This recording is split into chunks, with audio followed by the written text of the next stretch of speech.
हे genius, क्या हाल है। इस वाले वीडियो में हम लोग बात करने वाले हैं कॉम्प्लेक्स नंबर के बारे में। ओके, अच्छा, स्टार्ट करने से पहले हम घर पर हैं, तो अगर मेरा थोड़ा सा बैकग्राउंड नॉइज़ आना शुरू हो जाए तो समझ जाना। ओके, देखो, हम लोग स्टार्ट करने वाले हैं कॉम्प्लेक्स नंबर को, ठीक है। लेकिन इसको स्टार्ट करने से पहले हम लोग थोड़ा इसके बारे में जान लेते हैं कि हम लोग इसको पढ़ क्यों रहे हैं, ठीक है ना।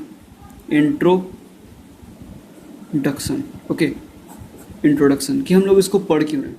देखो, हम एकदम इसी सा मेथड बता रहे हैं।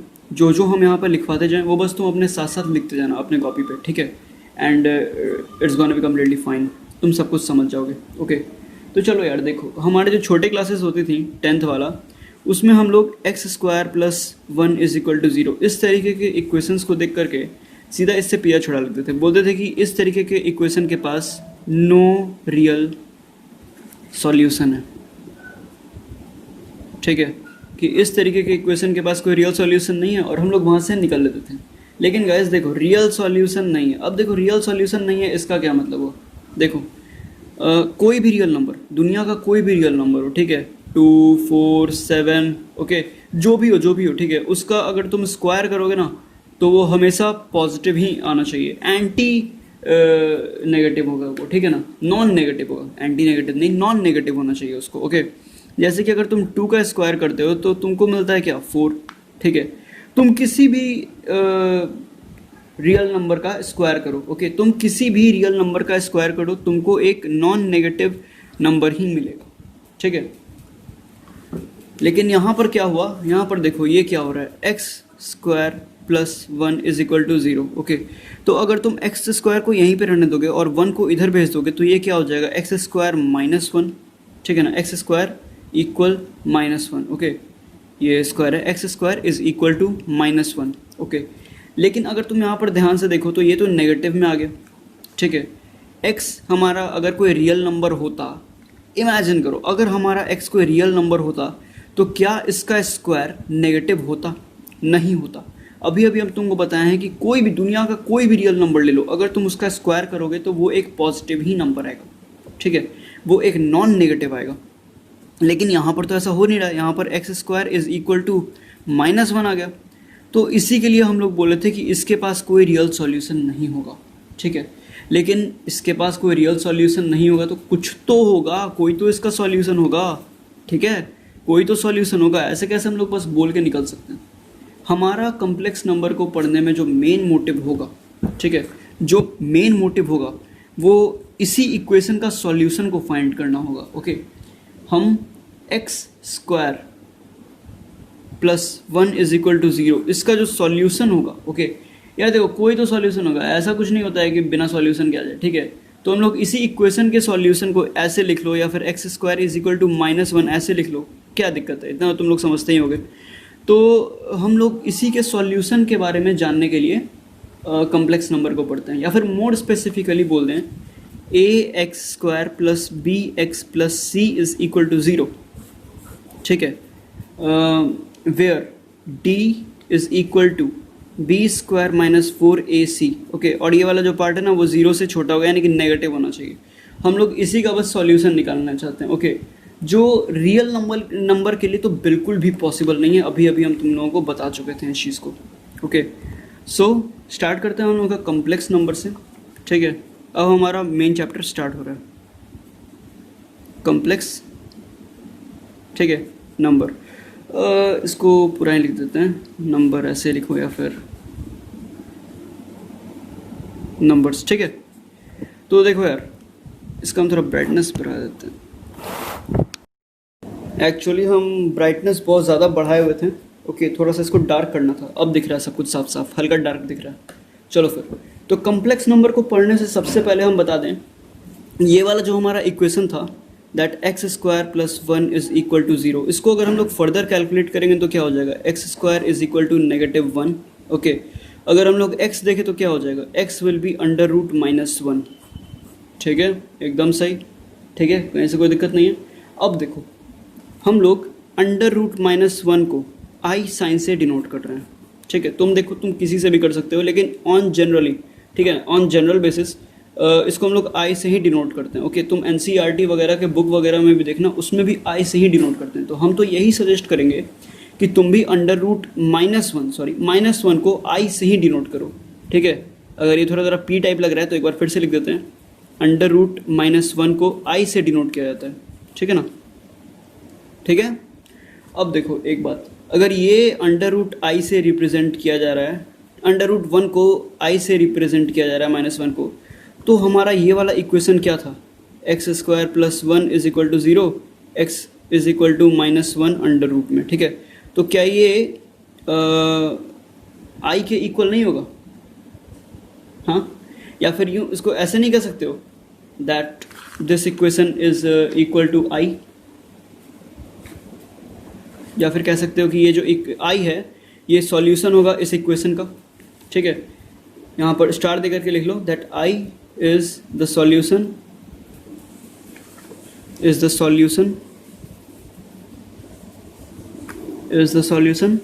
ऑफ द इक्वेशन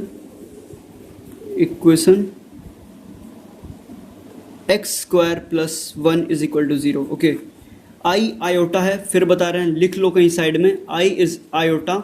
ठीक है, आयोटा एक वैल्यू है √-1। ठीक है, इसको हम लोग रिप्रेजेंट करते हैं i से, दैट्स इट। इसके अलावा तुमको कुछ जानने की ज़रूरत नहीं है। ठीक है, अब चलो, अब हम लोग स्टार्ट कर रहे हैं उसके बारे में, कम्प्लेक्स नंबर को पढ़ने के स्टार्ट कर रहे हैं। कम्प्लेक्स नंबर होता क्या है, डेफिनेशन लिख लो। What is complex number? Complex number basically तुम्हारा एक नंबर है। ठीक है, complex number is your number जो कि a + ib के फॉर्म में रहता है। ठीक है, कम्प्लेक्स नंबर तुम्हारा एक नंबर है जो कि a + ib के फॉर्म में रहता है, और इसको तुम रिप्रेजेंट करते हो z से। ठीक है, ठीक है। अब देखो तुम्हारा यहाँ पर ये जो a रहता है, a is your imaginary part, sorry real part. ठीक है, तो रियल पार्ट ऑफ z, इसको हम लोग इस तरीके से लिखते हैं। ठीक है, a is your real part, ठीक है, of complex number. So a को हम लोग लिखेंगे REZ से। ठीक है, वैसे ही b जो होता है वो तुम्हारा इमेजिनरी पार्ट होता है। अभी सब कुछ बताएंगे, टेंशन नहीं लो। Imaginary part of complex number. ठीक है, अच्छा, बहुत सारे लोग इस बात से कंफ्यूज होते हैं ना कि जो i है, i तुम्हारा इमेजिनरी पार्ट है। नहीं, i तो तुम्हारा बस एक वैल्यू है, √-1। इसके साथ जो लगता है ना b, रियल नंबर्स के साथ जो रियल नंबर लगता है वो होता है तुम्हारा इमेजिनरी पार्ट। ओके, दो पार्ट होता है कम्प्लेक्स नंबर का, एक होता है इमेजिनरी पार्ट, लिख देते हैं, एक होता है ये वाला रियल पार्ट हो गया, और ये हो गया imaginary part, real part. Okay, और ये वाला जो पार्ट है तुम्हारा, इसको बोलते हैं इमेजिनरी पार्ट।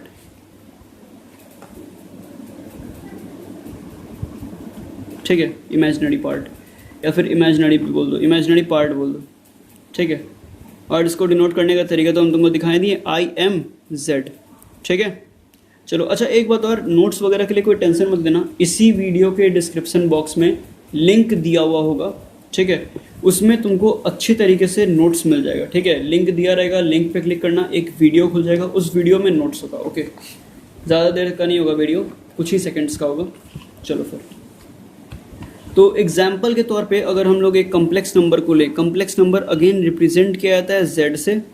ठीक है, z is equal to a + ib है ना, a और b दोनों का दोनों तुम्हारा रियल नंबर्स हैं। ओके, a और b तुम्हारा दोनों ही रियल नंबर्स हैं, तो a को तुम मान लो 2 + i, b भी कुछ ले लो, 4 ले लो। ठीक है, so this is your complex number. एक और एग्जाम्पल लेते हैं, एग्जाम्पल लिख देते हैं यहाँ पे। ठीक है, एक और एग्जाम्पल लेते हैं। ये एग्जाम्पल बेसिकली तुम्हारे NCERT का है, that 2 + 3i is equal to z। Again कहेंगे गाइस, z जो है वो तुम्हारा कम्प्लेक्स नंबर को रिप्रेजेंट करने का तरीका है। ठीक है, z कम्प्लेक्स नंबर को रिप्रेजेंट करने का तरीका है, और ये तुम्हारा a हो गया, and this is your b। Okay, हमेशा याद रखना कि b वो पार्ट होता है जो कि i के साथ जुड़ा रहता है। ठीक है, चलो फिर आगे बढ़ते हैं। तुम इस कंसेप्ट को कितना समझे हो वो हम लोग एक क्वेश्चन को करके देखते हैं। ठीक है, ये जो इमेजिनरी पार्ट हुआ और रियल पार्ट हुआ, इसमें हम लोग एक क्वेश्चन करेंगे और फिर उससे देखेंगे। ठीक है, और उसके पहले काम करते हैं हम लोग इसको डिफाइन कर देते हैं। ठीक है ना, एक जो डेफिनेशन होता है, परफेक्ट डेफिनेशन, वो दे देते हैं। That what is a complex number, what is complex number, ठीक है, what is a complex number. ये डिफाइन किस तरीके से होता है गाइस? कॉम्प्लेक्स नंबर अभी हम तुमको बताए थे कि ये एक नंबर होता है in the form of a plus i b, ठीक है। तो complex number is a number in the form, या फिर कह दो of the form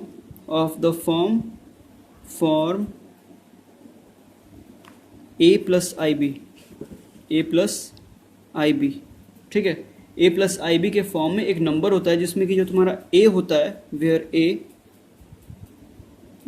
a and b are real numbers, a and b, where a and b are real numbers.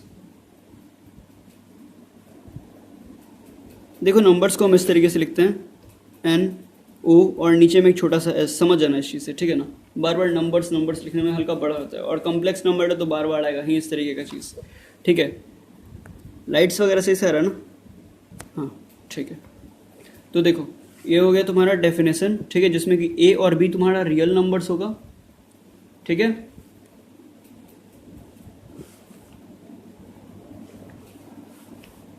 तो ये हो गया तुम्हारा इसका definition, a number of the form a plus i b where a and b are real numbers, okay.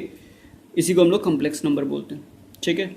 Example के तौर पे एक और तुम ले सकते हो, एक और एग्जाम्पल है, ये भी बेसिकली तुम्हारा NCERT का ही एग्जाम्पल है।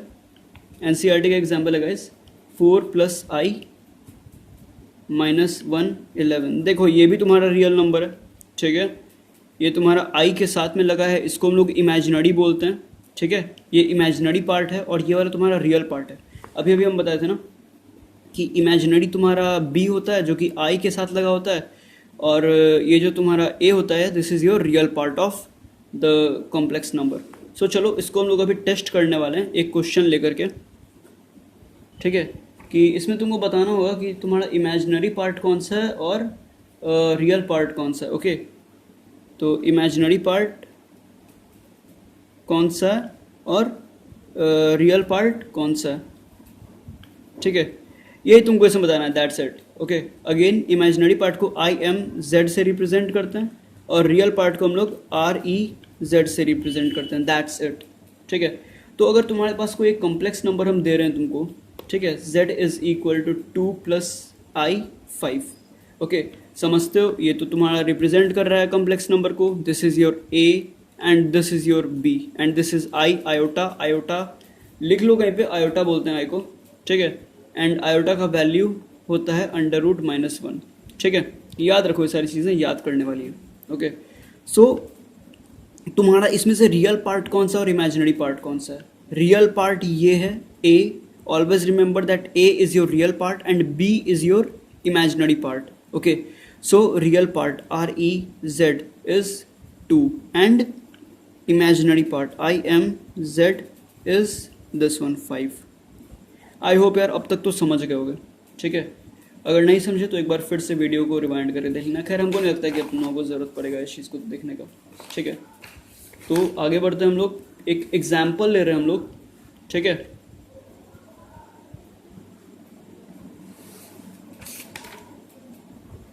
बट उसके पहले एक और चीज़ समझ लो इस चीज़ को, ठीक है।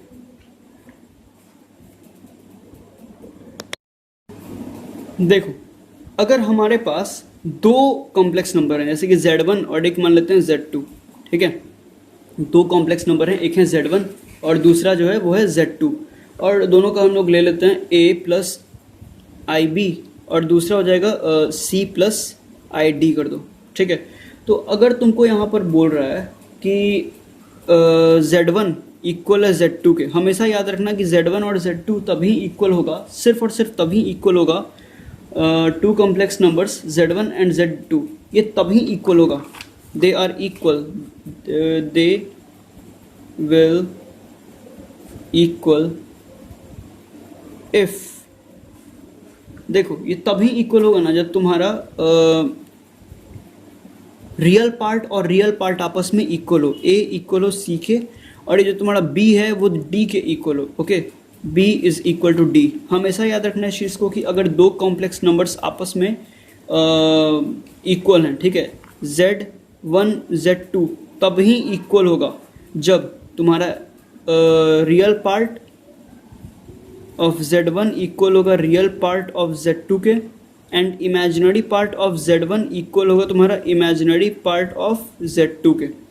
ओके, ऑलवेज रिमेंबर दिस, बहुत काम आएगा तुमको, ठीक है। चलो फिर इसके ऊपर हम लोग एक क्वेश्चन सॉल्व कर लेते हैं, ठीक है।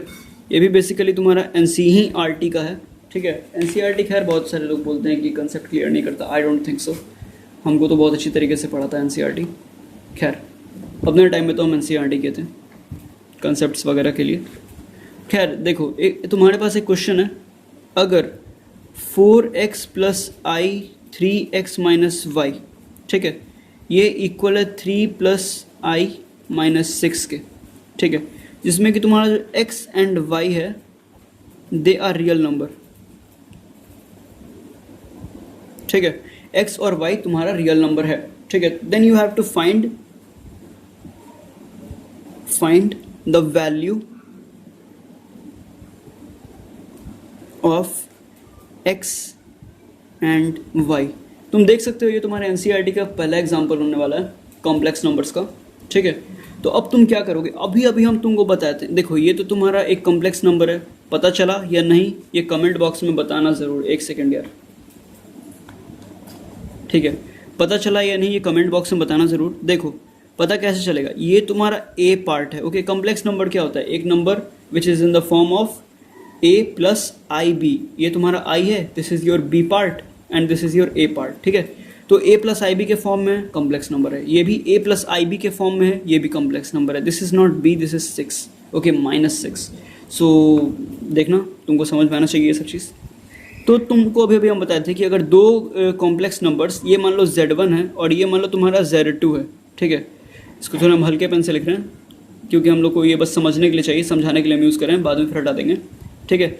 z1 और z2 है तुम्हारे पास, ठीक है, दो कॉम्प्लेक्स नंबर्स, और बोल रहा है कि ये दोनों इक्वल हैं। तो इसका क्या मतलब है, अभी हम बताए थे दैट इस केस में क्या होता है तुम्हारा, इस केस में imaginary part of first complex number equal होता है दूसरे के इमेजिनरी पार्ट के, ठीक है।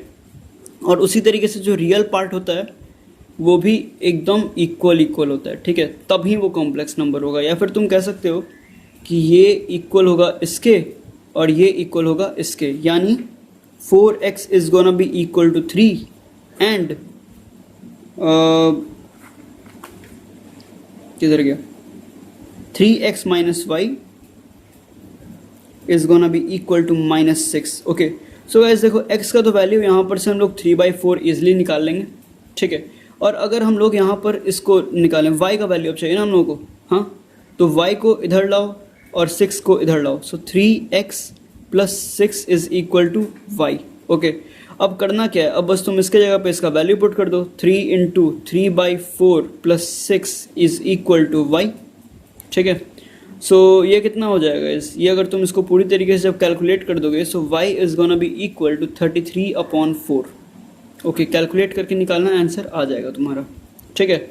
और x भी जो होगा तुम्हारा, x is gonna be equal to 3/4, ठीक है।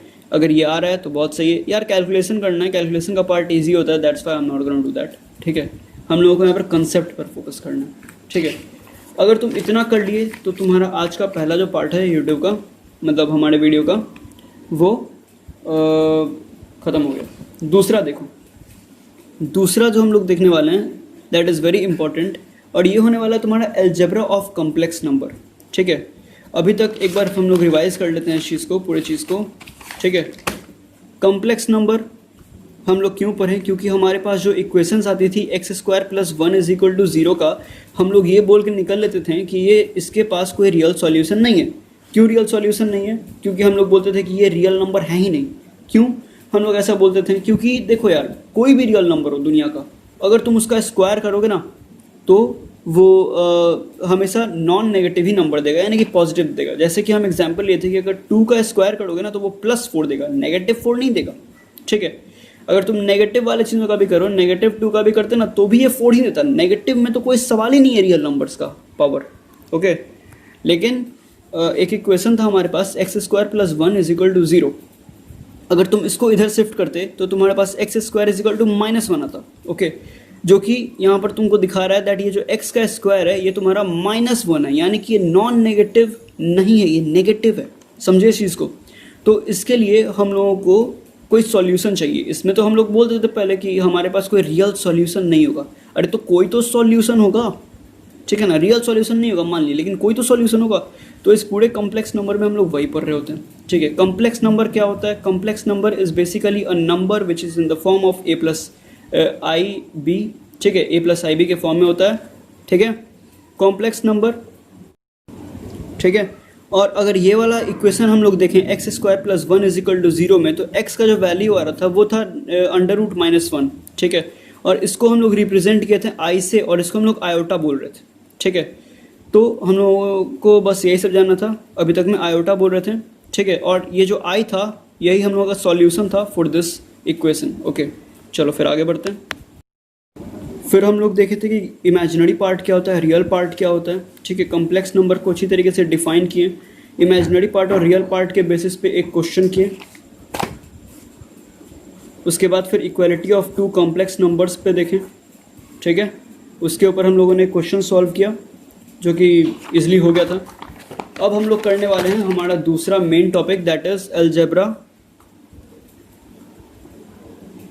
अलजेब्रा ऑफ कॉम्प्लेक्स नंबर, ठीक है? तो लेट्स गेट स्टार्टेड। तो ध्यान से सुनो, अलजेब्रा ऑफ कॉम्प्लेक्स नंबर में तुम्हारे पास 5 टॉपिक्स हैं। ओके, तुम्हारे पास 5 टॉपिक्स हैं अलजेब्रा ऑफ कॉम्प्लेक्स नंबर्स में, ठीक है?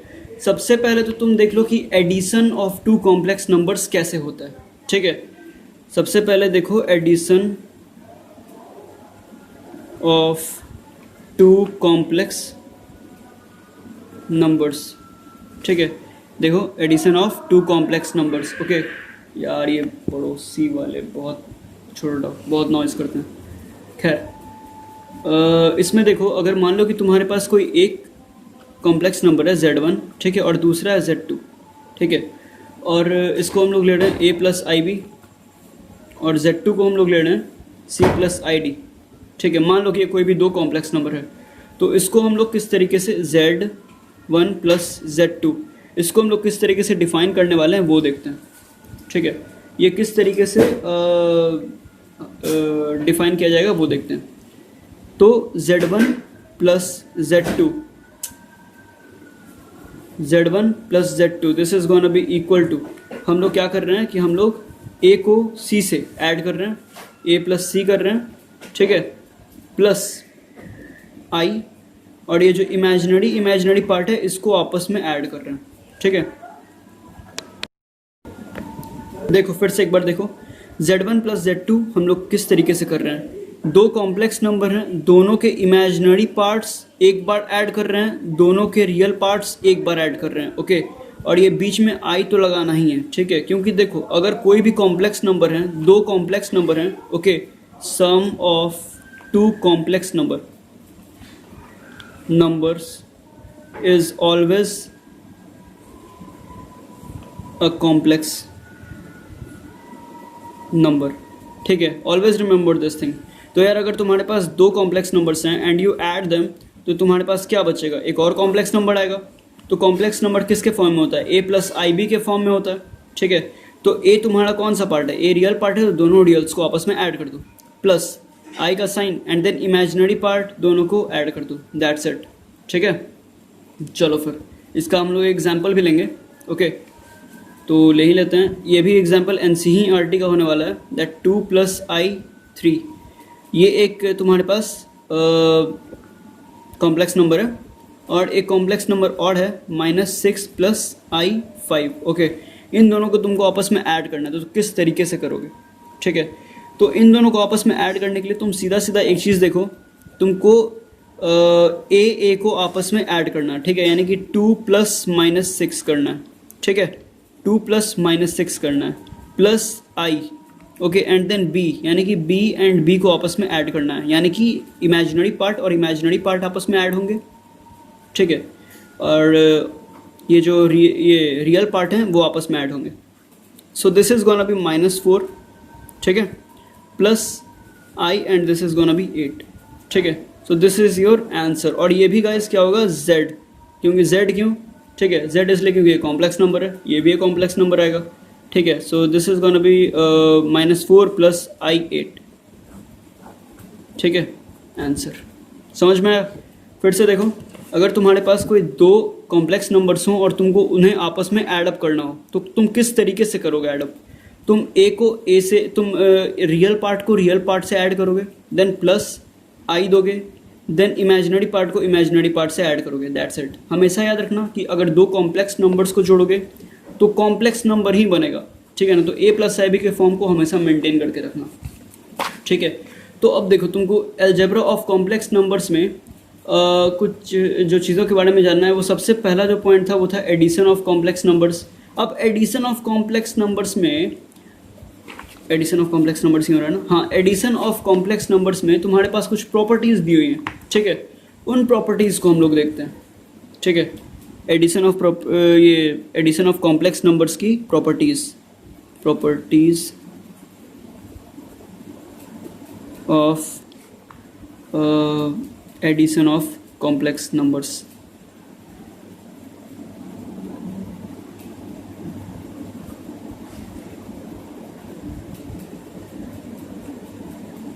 Complex numbers, okay. अगेन कह रहे हैं नोट्स वगैरह कोई टेंशन मत लो, नोट्स वगैरह तुमको सब कुछ शेयर हो जाएगा तुम्हारे साथ, ठीक है। एक वीडियो कंप्लीट आएगा, इसी के जस्ट नीचे डिस्क्रिप्शन बॉक्स में जाना, तुमको वहाँ पर एक प्रॉपर लिंक मिल जाएगा। उस लिंक में जैसे तुम क्लिक करोगे तुमको नोट्स का पूरा एक वीडियो मिल जाएगा, ओके। उस वीडियो में ज़्यादा कुछ ड्यूरेशन नहीं होगा, ठीक है, 30 सेकेंड्स मैक्सिमम। उसमें तुम्हारे पास जितने भी पेजेस होंगे आज के वीडियो के, वो सारे के सारे मिल जाएंगे, okay. So don't worry about that. Addition of complex number के प्रॉपर्टीज़ की, कॉम्प्लेक्स नंबर जब ऐड होते हैं तो वो किस किस प्रॉपर्टीज़ को सेटिस्फाई करते हैं, ठीक है। सो यहाँ पर तुम्हारे पास बेसिकली 5 प्रॉपर्टीज़ आते हैं, ठीक है। यू हैव 5 प्रॉपर्टीज़, एक सेकेंड वेट करना, okay. So you have 5 properties. Number 1 is the closure law, ठीक है, द क्लोजर लॉ। इसमें तुमसे कहता है कि sum of complex number is a complex number.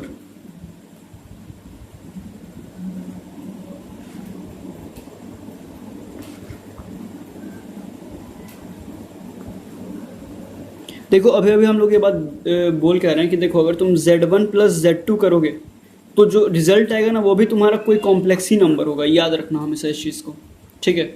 अभी अभी हम लोग देख लिए थे इस चीज़ को, ठीक है। अभी अभी हम लोग इसी के ऊपर एग्जांपल किए थे, दो कॉम्प्लेक्स नंबर्स को आपस में ऐड किए थे तो हम लोग को एक तीसरा कॉम्प्लेक्स नंबर मिला था, ठीक है। दूसरा प्रॉपर्टी जो कि ये सेटिस्फाई करता है दैट इज कम्यूटेटिव लॉ।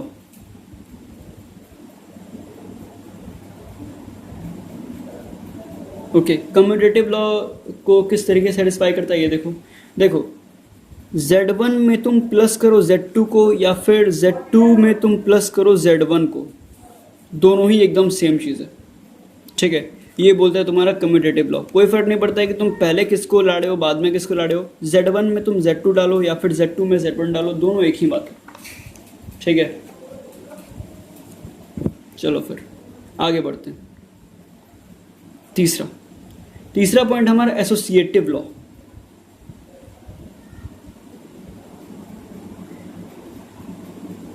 ठीक है, एसोसिएटिव लॉ, एसोसिएशन का क्या मतलब होता है, जुड़ना, ठीक है।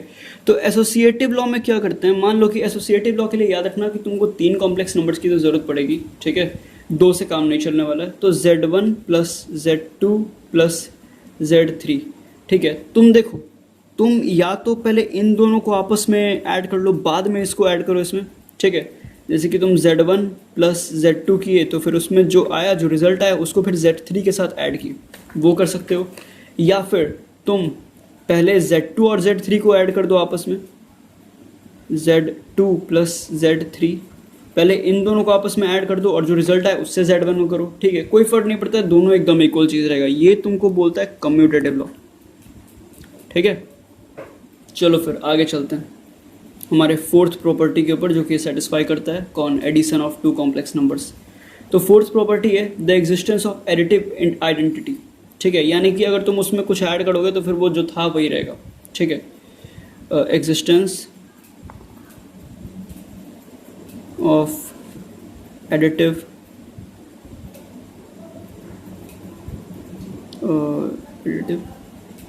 आइडेंटिटी। ठीक है, देखो ये तुमसे क्या कहता है कि एक ऐसा भी कॉम्प्लेक्स नंबर एग्जिस्ट करता है 0 प्लस आई 0, यानी कि ए भी इसका 0 होगा, बी भी इसका 0 होगा। ठीक है, इमेजिनरी पार्ट भी इसका 0 होगा, रियल पार्ट भी इसका 0 होगा। ठीक है, एक ऐसा भी कॉम्प्लेक्स नंबर होता है। ठीक है, और इसको हम लोग बोलते हैं, रिप्रेजेंट करते हैं 0 से। ठीक है, इसको रिप्रेजेंट करते हैं 0 से, Z से नहीं। ये एक ऐसा कॉम्प्लेक्स नंबर है जिसको कि हम लोग 0 से रिप्रेजेंट करते हैं। ठीक है, और क्योंकि इसको हम लोग 0 से रिप्रेजेंट करते हैं, this is also known as the zero complex number. Okay, also known as zero complex number. ठीक है, अगेन ये प्रॉपर्टी तुमसे कहता है कि एक ऐसा भी कॉम्प्लेक्स नंबर एग्जिस्ट करता है जिसका ए भी 0 बी भी 0। ठीक है, और उसको हम लोग रिप्रेजेंट करते हैं 0 से। ओके, इसीलिए इसको हम लोग कहते हैं ज़ीरो कॉम्प्लेक्स नंबर। ओके, अब एग्जिस्टेंस ऑफ एडिटिव आइडेंटिटी का क्या मतलब हुआ। मान के चलो कि तुम्हारे पास कोई एक कॉम्प्लेक्स नंबर है। ठीक है, लेट्स से दिस इज Z1। ओके, हमारे पास कोई एक कॉम्प्लेक्स नंबर है और इसमें हम लोग ऐड किए इस ज़ीरो कॉम्प्लेक्स नंबर को, तो क्या होगा इसका result. The result is gonna B Z। ठीक है, ऑब्वियसली बात है Z1 होगा, सॉरी Z1। ठीक है, जो ये है वही रहेगा, क्योंकि 0 ऐड करोगे तो क्या ही फ़र्क पड़ जाएगा। ठीक है ना, समझ में आ ही रहा होगा तुमको।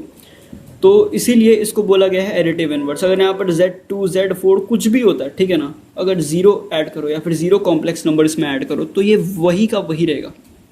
ठीक है, इसलिए कहता है एग्जिस्टेंस ऑफ एडिटिव आइडेंटिटी, यानी एडिटिव आइडेंटिटी जोड़ने के बाद भी इसका जो आइडेंटिटी रहेगा वो एग्जिस्ट करेगा। That's it. ठीक है, अब देखते हैं हम पांचवा, विच इज ऑल्सो इम्पॉर्टेंट। ये भी एग्जिस्टेंस ही वाला है, एग्जिस्टेंस ऑफ एडिटिव इनवर्स। ठीक है, देखो ये तुमसे कहता है ना कि जितने भी कॉम्प्लेक्स नंबर्स हैं, इस बात को तुम अपने दिमाग में हटा लो। ठीक है, कि जितने भी कॉम्प्लेक्स नंबर है, मान लो ये कोई Z है। ठीक है, Z is equal to A plus IB। ठीक है ना, इस हर एक कॉम्प्लेक्स नंबर के लिए उसका एक इन्वर्स होता है। जैसे अगर ये है तो फिर इसका भी एक होगा नेगेटिव ऑफ Z, इधर भी नेगेटिव से मल्टीप्लाई कर दो तो ये नेगेटिव A नेगेटिव IB। ठीक है, ये हर एक के लिए अब ये होता है। ठीक है ना, जितने भी कॉम्प्लेक्स नंबर हैं उन सभी का एक तुम्हारा इन्वर्स भी होता है, नेगेटिव भी होता है। ठीक है, नेगेटिव ऑफ Z एग्जिस्ट करता है तो तुम इसको या तो कह लो कि इन्वर्स, एडिटिव इन्वर्स सॉरी, या फिर इसको थोड़ा सही तरीके से डिफाइन कर देते हैं। मान लो कि तुम्हारे पास कोई एक कॉम्प्लेक्स नंबर है, let's say Z is equal to 2 plus I4। ठीक है ना, तो इसका एक इन्वर्स कॉम्प्लेक्स भी होगा इसके साथ। ठीक है, negative of Z is equal to 2 plus I4, इसमें भी नेगेटिव से इंटू करो, नेगेटिव 2 माइनस I4। ठीक है ना, तो सबसे पहली बात तो तुमको ये याद रखना है कि कोई भी कॉम्प्लेक्स नंबर हो, ठीक है, उसका एक नेगेटिव कॉम्प्लेक्स नंबर भी एग्जिस्ट करता है। ठीक है, इसको हम लोग नेगेटिव ऑफ Z से रिप्रेजेंट करते हैं। ठीक है, अगर इसको हम लोग Z से रिप्रेजेंट कर रहे हैं तो इसका नेगेटिव कैसे, नेगेटिव ऑफ Z से रिप्रेजेंट करेंगे। ठीक है, इतना तो समझ में आ गया। अब इसको हम लोग, इससे हम लोगों ने एक ऑब्जर्वेशन लिया है दैट अगर हम लोग Z में इसका नेगेटिव कॉम्प्लेक्स ऐड करते हैं तो फिर ये 0 के इक्वल हो जाएगा। That is additive identity. Okay,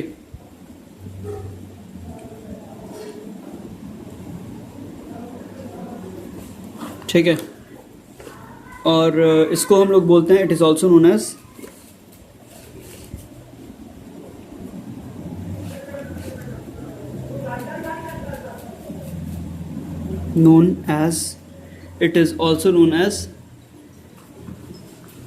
negative of Z या फिर additive inverse, negative of z और एडिटिव इनवर्स।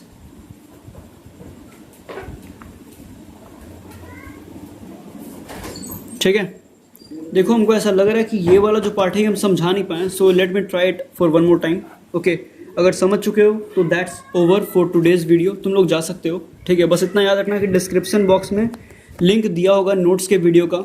हमको पता है कि इस तरीके से तो तुम नहीं कर पाओगे, नोट्स वगैरह नहीं लिख पाओगे, तो वहाँ पर हम अच्छी तरीके से तुमको नोट्स वगैरह दिए हुए हैं। ओके, तो देखते हैं हम लोग एग्जिस्टेंस ऑफ एडिटिव इनवर्स का। गाइस ये तुमसे कहता है कि कोई भी कॉम्प्लेक्स नंबर हो दुनिया का, ठीक है, दुनिया का कोई भी कॉम्प्लेक्स नंबर हो, उसका एक इनवर्स या फिर यूँ कह लो नेगेटिव कॉम्प्लेक्स भी होता है। ठीक है, it is also known as negative of z. Okay, इसको हम लोग एडिटिव इनवर्स को नेगेटिव ऑफ जेड भी बोल सकते हैं। ठीक है, क्यों? क्योंकि ये यही कहता है ना कि जो कोई भी तुम्हारा कॉम्प्लेक्स नंबर हो उसका एक नेगेटिव भी होता है। ठीक है, इन्वर्स भी होता है।